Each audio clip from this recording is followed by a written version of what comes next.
আজকে নিয়ে এসেছি একটা গুরুত্বপূর্ণ আপডেট নিয়ে। আমি টুম্পা কাঠের জালে রান্না করতে পছন্দ করি এবং খাওয়ারও হয় খুব টেস্টি, কিন্তু আসল কথা সেই কাঠের জালে কালি মাখা বাসন পরিষ্কার করতে। আজকে এই এই কালি মাখা বাসনকে একদম হাত দিয়ে পরিষ্কার হবে এবং হাতে কোনো কালি লাগবে না। কি সেই গোপন রহস্য, সেটাই আজকে সম্পূর্ণ প্রমাণ সহ নিয়ে আসলাম আপনাদের সামনে। আশা করি ভিডিওটা ভালো লাগবে। তো আমি চলুন শুরু করি। আমি এখানে দেখুন হাতে পুরো সম্পূর্ণ এই ভিডিওটাতে সাবান মেখে নিয়ে পুরো একদম কালি মাখা বাসনকে পরিষ্কার করতেছি।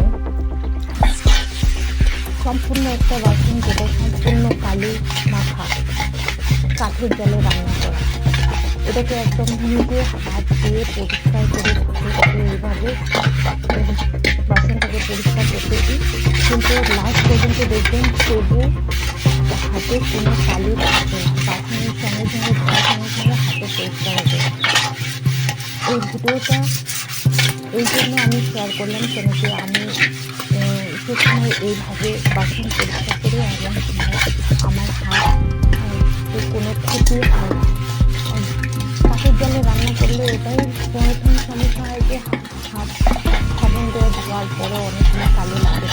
কিন্তু এই টিপসটা অনুসরণ করলে আপনারা দেখবেন আপনাদের হাত একদম পরিষ্কার থাকবে।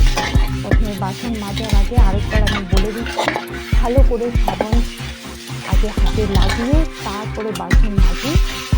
যেটা পরে বাসন মাজার পরে আমরা ব্যবহার করি সেটা আগে করবো।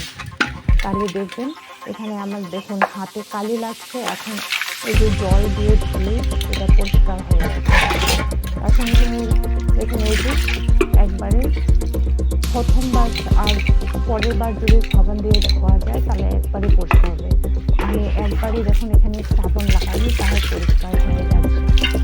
তো আপনাদের এই ভিডিওটা যদি ভালো লাগে থাকে প্লিজ আপনাদের প্রিয় মানুষকে অবশ্যই শেয়ার করবেন। আমাদের প্রিয় মা আমি বোন আছি যারা কাঠের জালে রান্না করে তাদের একটু কাজে আসতে পারে।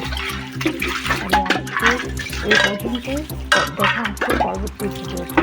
ততক্ষণ নমস্কার, ভালো থাকুন, সুস্থ থাকুন।